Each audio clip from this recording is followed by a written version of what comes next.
তার অফিসে যেত, কাজ করত, হঠাৎ করে বলতেছি Hansford you are no more required.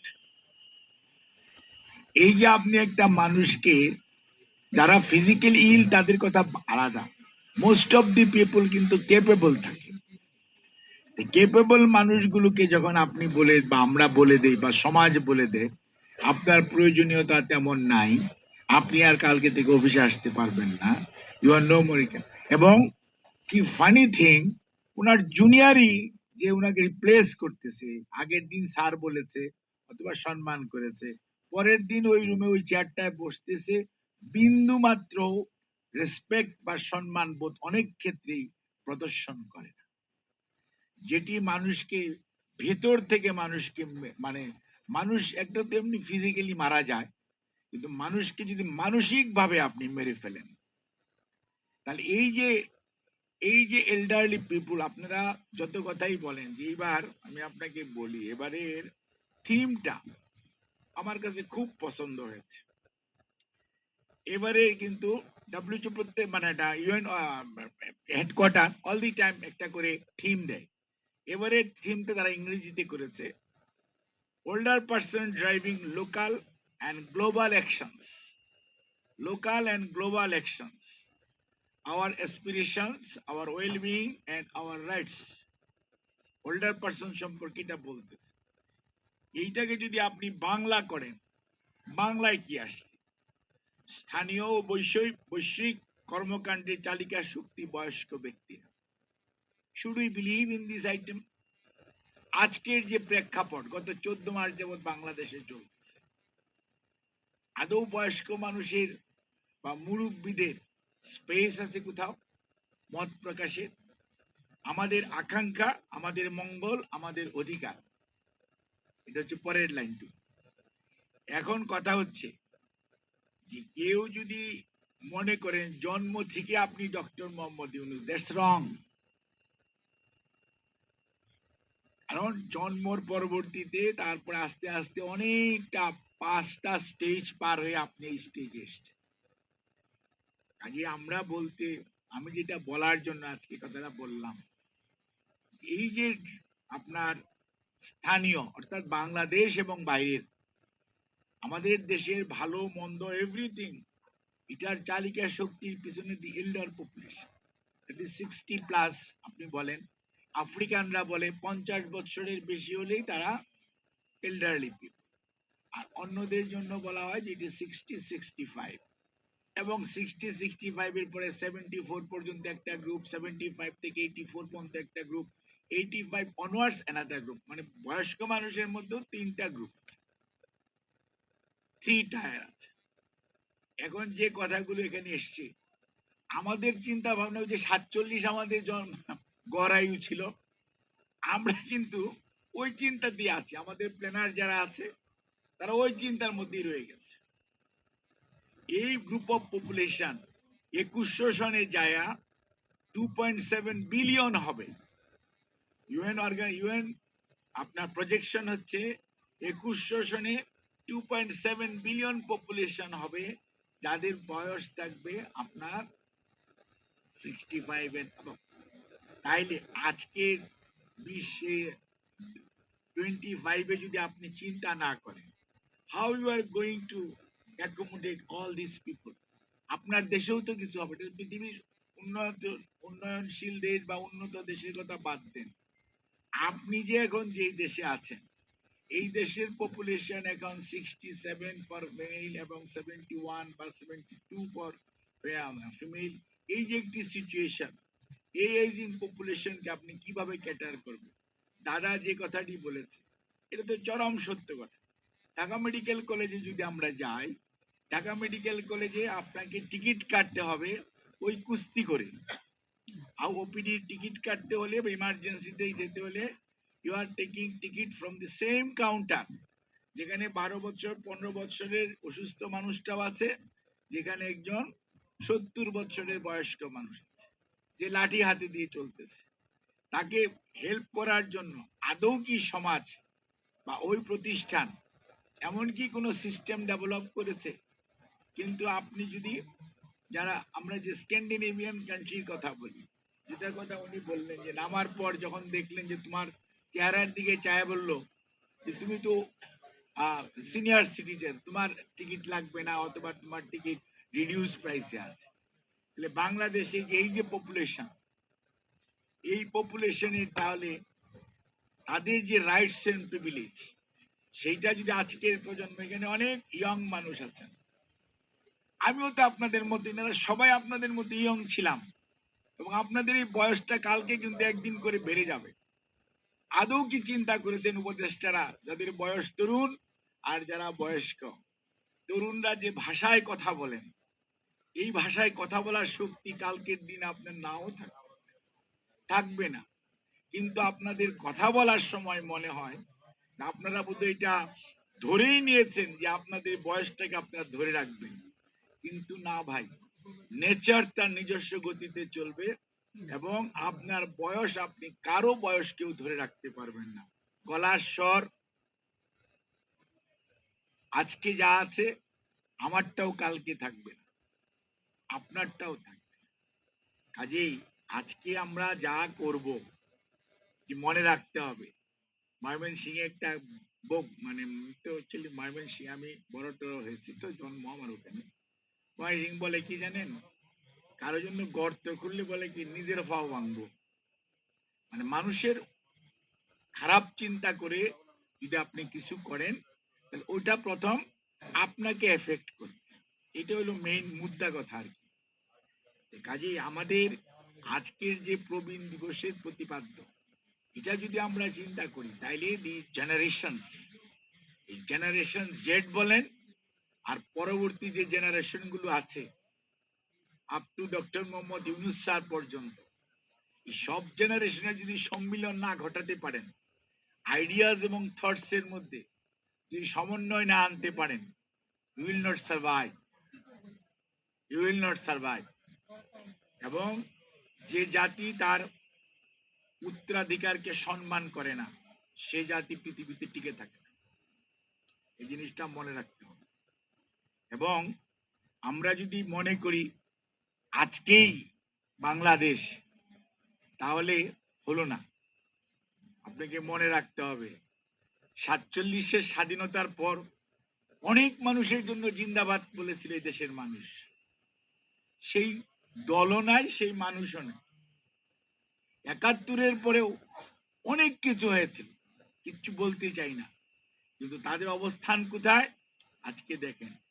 24-কে যারা নতুন ভাবে প্রজেক্ট করার চিন্তা ভাবনা করেন, আপনি যদি 47 আর 71 থেকে শিক্ষা না নেন, 90-কে মনে না রাখেন, 75-কেও মনে না রাখেন, তাহলে 24-কেও আপনি সত্যিকার অর্থে যেরকম ভাবে উদ্ভাসিত করতে চাচ্ছেন, উদ্ভাসিত করতে পারবেন না।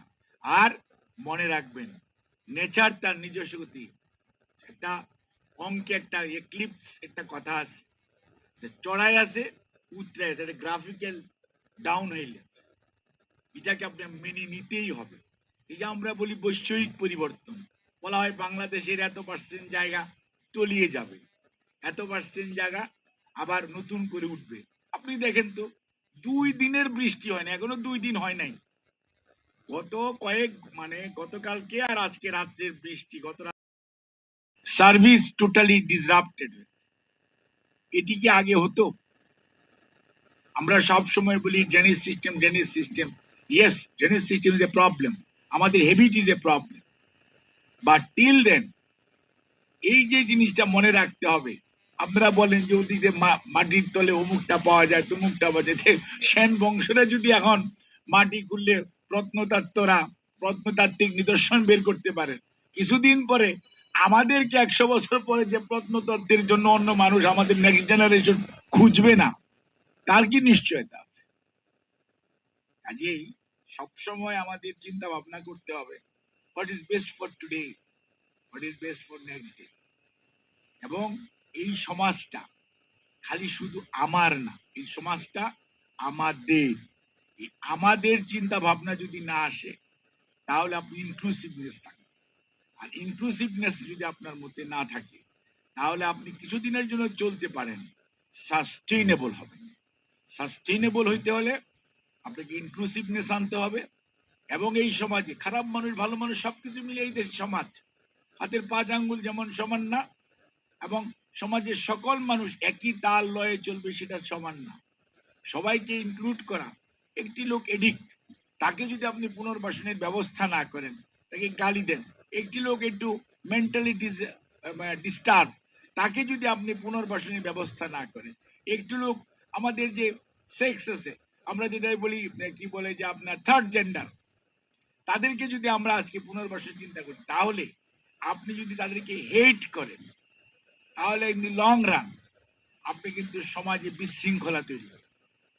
এবং আজকে যদি মনে করেন এজিং পপুলেশনের বুদ্ধি পরামর্শ তাদের কি প্রয়োজন, তাদের ম্যাক্সিমাম লোক কিন্তু আপনার কাছে খাবার চায় না, তারা চায় একটু সহানুভূতি, তারা চায় একটু ভালো ব্যবহার, তারা চায় একটু তাদের রোগ দুঃখ সুখ এগুলোর মধ্যে কোনো জায়গায় কোথায় যাবে, এই যে একটু বুদ্ধি পরামর্শ, তারপরে কিভাবে যাবে তার ছেলে মেয়েদেরকে সে সব বাপ মা। আমিও আমার আমার 3টা মেয়ে আছে, আমার মেয়েরা পড়াশোনা করে আস্তে আস্তে সব যার যার মতো চলতেছে।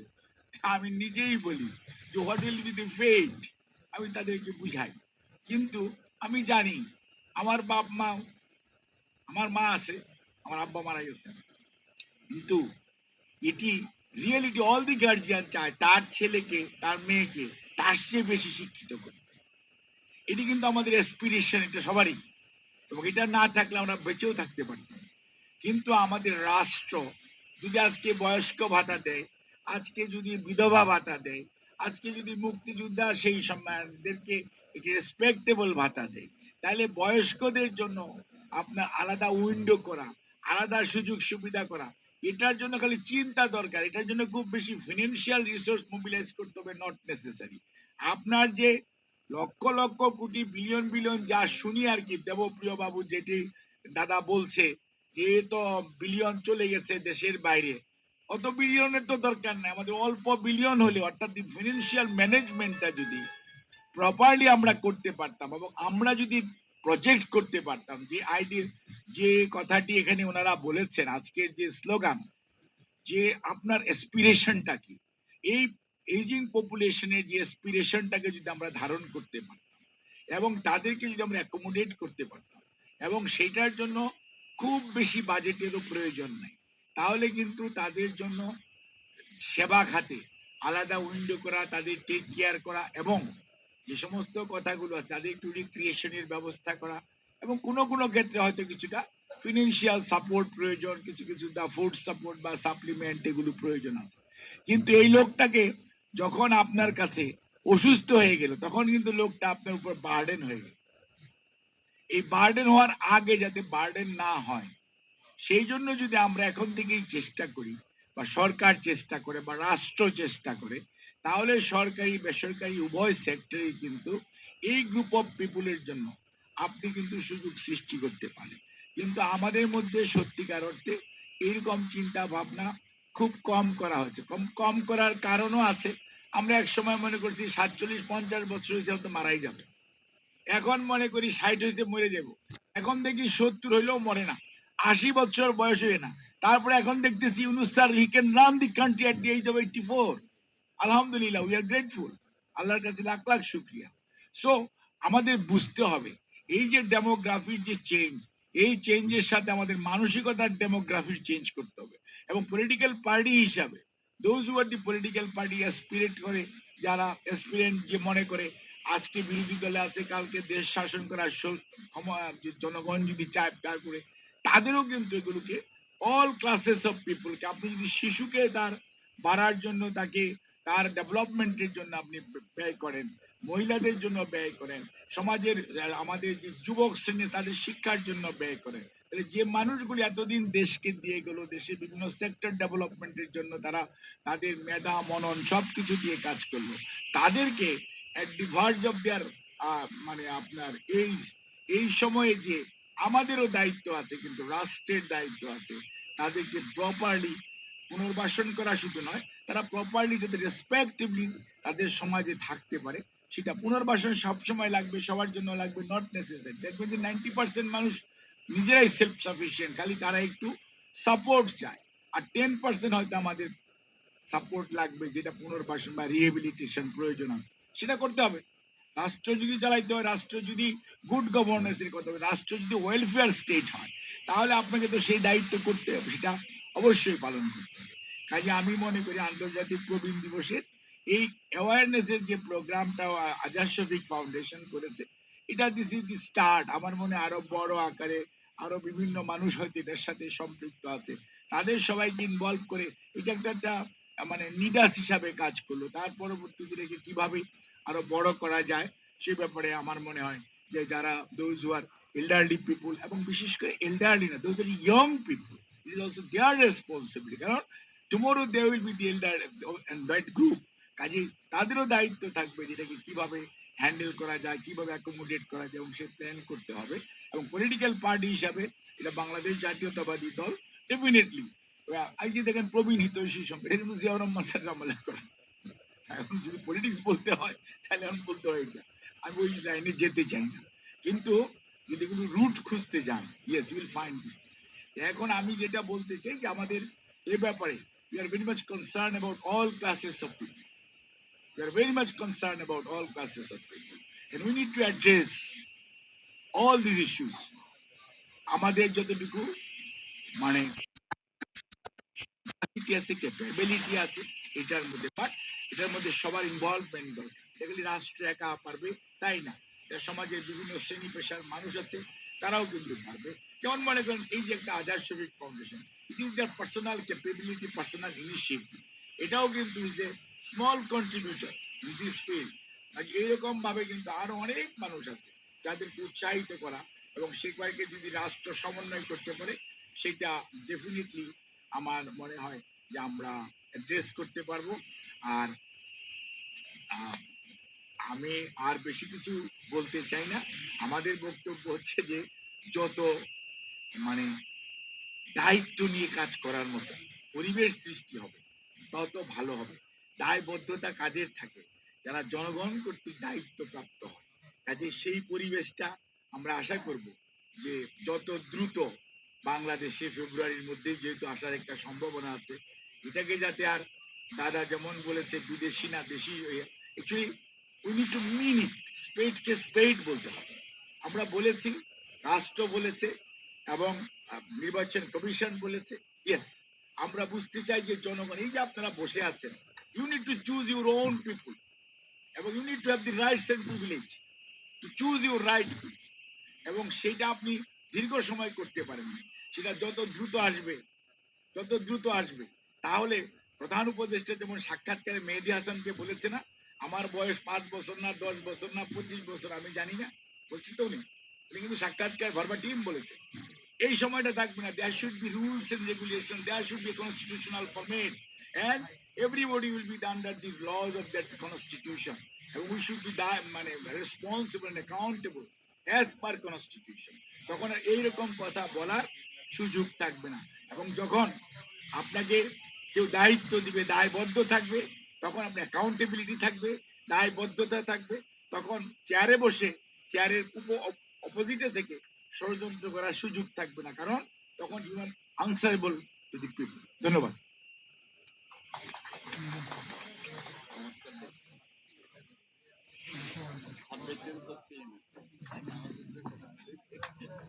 এক প্রোগ্রামের মধ্যে আরেক প্রোগ্রাম দিয়ে ওইটা হাইলাইট করে